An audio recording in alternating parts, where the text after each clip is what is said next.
নমস্কার, আমি অন্তরা। ঠাকুরের কথা চ্যানেলে সকল বন্ধুদের স্বাগত জানাই। পরম গুরু শ্রী শ্রী রাম ঠাকুরকে প্রণাম জানিয়ে ঠাকুরের কথা নিয়ে আমি আপনাদের কাছে সকল বড়দেরকে প্রণাম জানাই।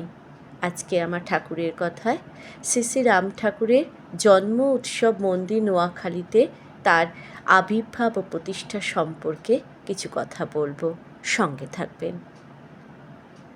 1266 সাল 21শে মাঘ 2রা ফেব্রুয়ারি 1860 সন বৃহস্পতিবার পূর্বাহ্নে রোহিণী নক্ষত্রযুক্ত শুক্লা দশমী তিথি নিষ্ঠাবান ব্রাহ্মণকুলে ভরদ্বাজ গোত্রে ফরিদপুর জেলা ডিঙ্গামানি গ্রামে আজানুলম্বিত বাহুধারী মহাভাবে আবির্ভাব হলেন ঠাকুর শ্রী শ্রীরাম। মাতা কমলা দেবী জঠরে এলেন অক্ষয় তৃতীয়ায়। অত্যন্তীয় উপায় সিদ্ধমন্ত পেলেন অক্ষয় তৃতীয়ায়। গুরুর কৃপা সিদ্ধ হল অক্ষয় তৃতীয়ায়। মহাপ্রয়াণও অক্ষয় তৃতীয়ায়।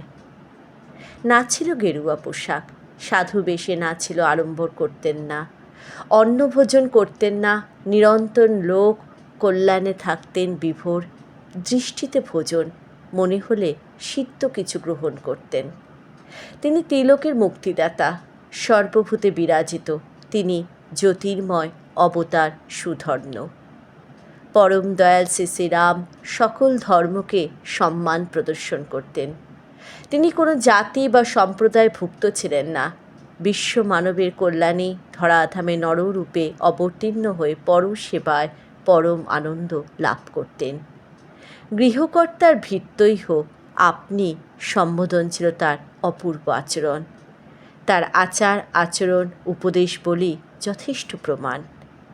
যদিও ফরিদপুর জেলায় ডিঙ্গামানি গ্রামে আবির্ভূত হলেন, কিন্তু নোয়াখালীতেই শ্রী শ্রী ঠাকুরের আদি এবং অন্ত লীলাক্ষেত্র নোয়াখালীর পুরানো শহরে শুভময় দত্ত শ্রী শ্রী ঠাকুরের সান্নিধ্যক্রমে তার অলৌকিক লীলা দর্শনে সৌভাগ্যবান।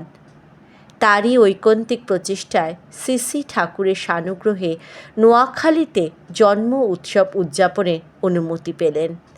তদবধি শুভময় দত্তবাবুর পুরানো শহরে নিজ বাসভবনে শ্রী শ্রী ঠাকুরের জন্ম উৎসব পালন করতেন। 1949 সনে মেঘনার করাল গ্রাসে নোয়াখালী শহর যখন নদী গর্ভে বিলীন হয়ে যায়, তখন শুভময় দত্ত মহাশয়ের বাসস্থান মাইজদি বাজারস্থ বর্তমান মন্দির সংলগ্ন প্রধান সড়কের পূর্ব পশ্চিমে স্থানান্তরিত হয় এবং তার বাসভবনে শ্রী শ্রী ঠাকুরের জন্ম উৎসব উদযাপিত হয়ে থাকে। তৎপর শুভময় দত্তবাবু দেশত্যাগের পর অ্যাডভোকেট যোগেন্দ্র মোহন মজুমদার মহাশয় 1957 সন হতে উক্ত শুভময় দত্তবাবুর বাড়িতেই ভক্তবৃন্দের সহযোগিতায় কয়েক বছর জন্ম উৎসব পালনের পর 1960 সনে যোগেন্দ্রমোহন মজুমদার মহাশয় ভক্তজনের আর্থিক সহযোগিতায় এবং তার ঐকান্তিক প্রচেষ্টায় শ্রী শ্রী ঠাকুরের আশীর্বাদে প্রধান সড়কের পাশে 58 শতক জমি খরিদ করে শ্রী শ্রী ঠাকুরের জন্ম উৎসব মন্দির প্রতিষ্ঠা করেন।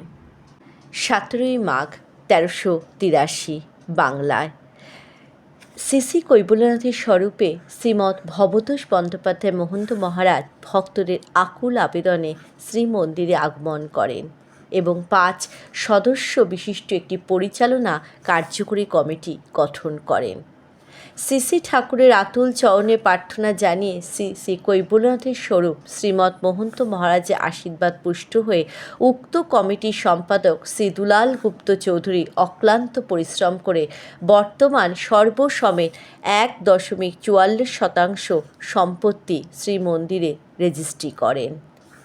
উক্ত শ্রীমন্দিরের সম্পত্তিতে শ্রী শ্রী ঠাকুরের মন্দির ব্যতীত চতুর্দিকে বাউন্ডারি, প্রাচীর, পুকুর, নাম মন্দির, যাত্রীনিবাস, মহন্ত নিবাস ও ভোগ রান্নার ঘর, প্রসাদ বিতরণ কেন্দ্র ও ভাণ্ডার ঘর, ঘাটলা, প্রধান গেট অবস্থিত। প্রত্যহ শ্রী শ্রী ঠাকুরের পূজা, ভোগরাগ, সত্যনারায়ণ পূজা, নাম কীর্তন ও প্রসাদ বিতরণ করা হয়। ইহা ছাড়াও প্রতি শুক্রবার বিকেল 4টে বেদবাণী পাঠ ও শ্রী শ্রী ঠাকুর প্রসঙ্গ আলোচনা অনুষ্ঠিত হয়। শ্রী শ্রী ঠাকুরের অপার মহিমায় প্রতি বছর মাঘী শুক্লা দশমীর তিথিতে 3 দিনব্যাপী আবির্ভাব তিথি উৎসব উদযাপিত হয়ে আসছে। উক্ত উৎসব উপলক্ষে দেশ বিদেশে প্রত্যন্ত অঞ্চলতে বহু ভক্তবৃন্দের সমাগম ঘটে। তাদের মধ্যে প্রসাদ বিতরণ করা হয়। প্রতি বছর শ্রীমৎ মহন্ত মহারাজ উপস্থিত থেকে উৎসবকে সাফল্যমণ্ডিত করেন। বর্তমানে শ্রীমন্দির পরিচালনার জন্য 11 জন সদস্য বিশিষ্ট একটি পরিচালনা কমিটি আছে। শ্রী শ্রী ঠাকুরের আতুল শ্রীচরণে প্রার্থনা করি সকলে সুখে থাকুক। যে জন মনে প্রাণে ডাকে রাম রাম, ঘরে বসে পায় সে শ্রী কৈবল্য ধাম। জয় রাম, জয় গোবিন্দ।